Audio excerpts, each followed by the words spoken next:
하나님이 교회 중에 몇을 세우셨으니 첫째는 사도요, 둘째는 선지자요, 셋째는 교사요, 그 다음은 능력이요, 그 다음은 병 고치는 은사와 서로 돕는 것과, 아니 돕는 것도 은사래요.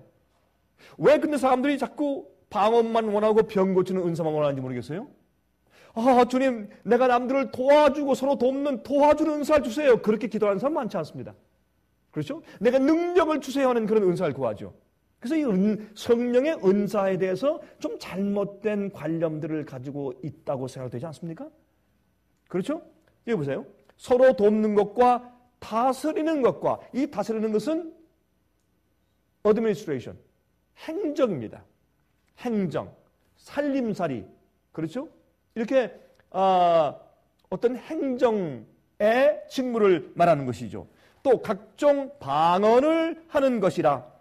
다 사도겠느냐? 다 선지자겠느냐? 다 교사겠느냐? 다 능력을 행하는 자겠느냐? 다 병 고치는 은사를 가진 자겠느냐?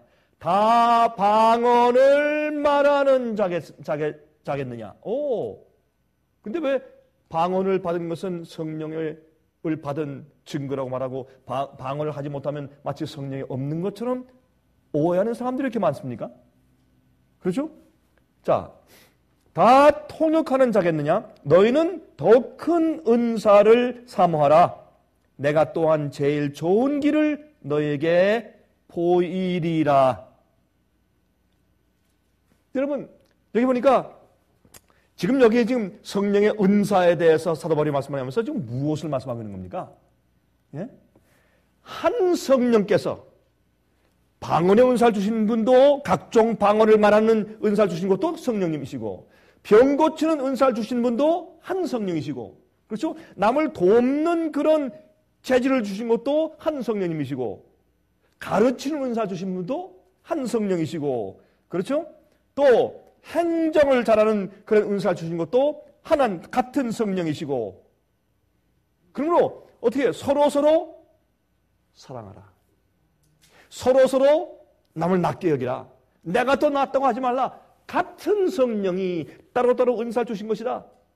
몸은 하나인데 지체는 여러 가지인 것처럼 한 성령께서 교회에 유익을 주기 위해서 여러 가지 은사를 주셨으므로 서로 협력하고 서로 사랑하라. 서로 다투지 말라. 분쟁하지 말라. 그것이 이 말씀을 하는 기본적인 의미입니다. 그런데 여기 성령의 은사들만 생각해요. 자, 이 말씀의 초점은 11절이죠. 이 모든 일은 같은 한 성령이 행하사 그 뜻대로 각 사람에게 나눠 주시느니라. 다시 말해서 우리 사람이 주님 나 이거 원하면 여기 주세요 라고 우리가 선택하고 내가 어떤 것을 사모해서 그것을 달라고 간구하는 것이 아니라 하나님께서 성령께서 보시고 알아서 그 사람에게 맞는 은사를 주시고 또 그 맞는 재질을 따라서 주님께서 힘을 주신다고 말입니다. 그러므로 그 성령께서 선택하시고 성령께서 우리를 사용하시는 것이지 우리가 선택하거나 우리가 어떤 은사를 원한다고 하거나 우리가 성령님을 사용하는 것이 아닌 것을 우리가 성령을 통해서 볼 수가 있습니다. 자, 그런데 여기에 있는 12장 25절을 보면 이런 말씀이 있어요. 25절에는 몸 가운데서 분쟁이 없고 오직 여러 지체가 서로 같이하여 돌아보게 하셨으니, 그러므로 여기 성령의 은사를 말하면서 무슨 말을 하십니까? 몸 가운데서 분쟁이 없다. 각 지체가 서로 같이하여 서로 돌아보게 했지 않느냐. 그리고 이 은사를 얘기할 때 무슨 은사를 말합니까? 성령의 각종 은사를 설명하면서 거기에 무엇을 주로 초점해서 말씀하십니까? 한 성령께서, 같은 성령께서 이런 은사 저런 은사를 각 사람들에게 주셨으니 서로 어떻게 분쟁하지 말라. 내가 더 낫다, 내가 더 못하다 그렇게 하지 말라. 다 같은 성령.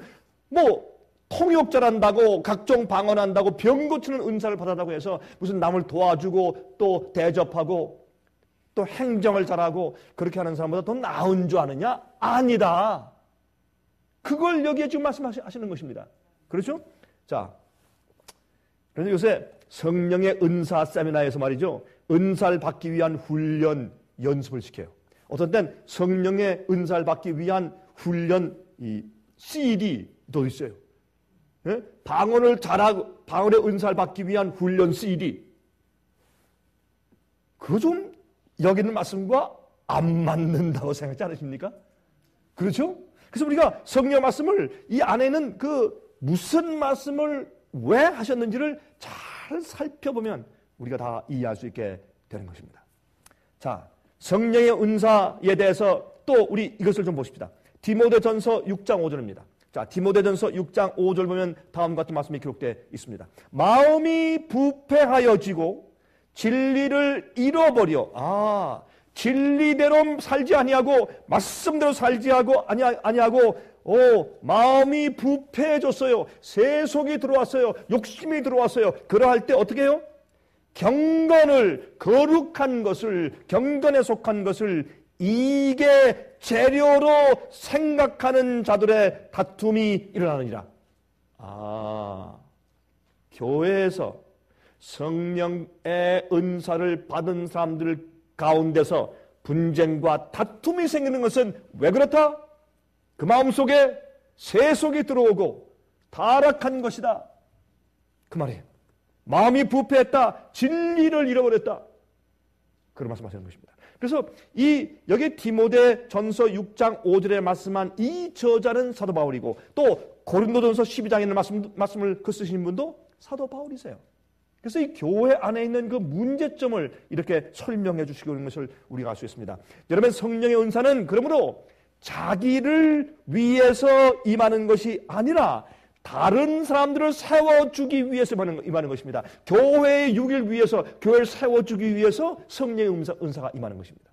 그래서 우리가 이렇게 성경 말씀을 이렇게 똑바로 이해하면 교회 안에 오해가 있을 수가 없고 혼란함이 있을 수가 없고 광신이 들어올 수가 없고 극단이 들어올 수가 없는 것입니다. 성경대로 진리대로 믿고 살면 올바른 성령의 체험이 들어와서 정말 주님께서 원하시는 그 목적을 교회에서 이룰 수 있게 된다, 그 말입니다.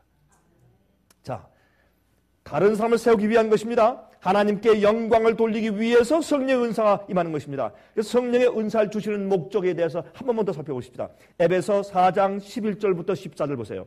에베소 4장 11절부터 14절. 지금 제가 조금 전에 말씀드린 것을 다시 한번 반복해서 여기 말씀하십니다. 에베소 4장 11절부터 14절. 그가 혹은 사도로, 혹은 선지자로, 혹은 복음 전하는 자로, 혹은 목사와 교사로 주셨으니 이는 그 이유는 성도를 온전케 하며, 교회에는 성도들을 온전케 준비시키며 봉사의 일을 하게 하며, 그렇죠? 교회에서 성도를 섬기는 봉사의 일을 하게 하며 그리스도의 몸을 세우려 하십니다. 성령의 은사는 왜 주신다?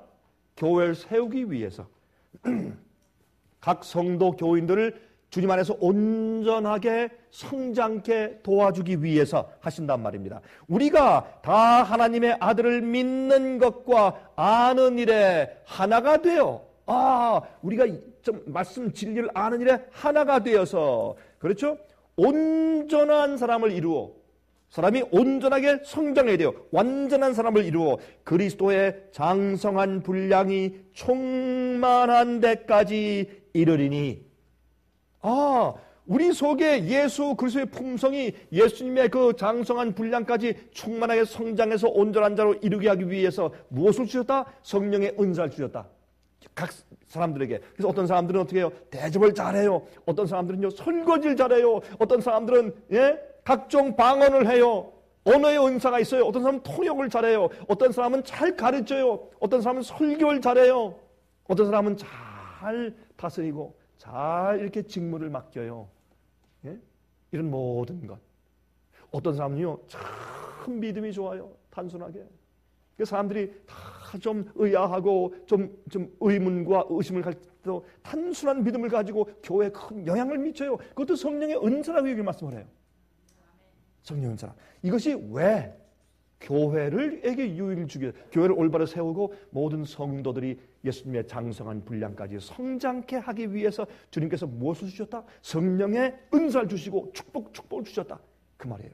그런데 이것을 잘못 이해해버리면 이상한 능력을 받아가지고 또 마치 자랑하는 어떤 큰 힘이 생기는 것처럼 사람들이 착각하고 살게 되어 있다 그 말입니다. 14절 이는 우리가 이제부터 어린아이가 되지 아니하여 사람의 괴술과 간사한 유혹에 빠져 모든 교훈의 풍조에 밀려 요동치 않게 하려 함이라. 성령의 은사를 통해서 어떻게 하게 한다고요? 진리에 안착되어서 절대로 흔들리지 않게 아주 잘 사람들이 진리 안에서 세워지기 위해서 성령의 은사를 주신다고 말씀하세요. 에베소 2장 21절 22절 에베소 2장 21절 22절 그의 안에서 건물마다 서로 연결하여 주 안에서 성전이 되어가고 우리는요 이렇게 지금 함께 예배드리지만 사실은 우리는 성령 안에서 참 하나님의 집으로 지어져 가고 있다고 말씀합니다. 여러분 새 예루살렘 성전에 대해서 요한계시록 21장 보면 12보석들이 있어요. 12보석들로 아름답게 그 성을 짓습니다. 또 큰 진주 대문이 12대문이 있습니다. 근데 재미있는 것은 말이죠. 12지파가 있어요.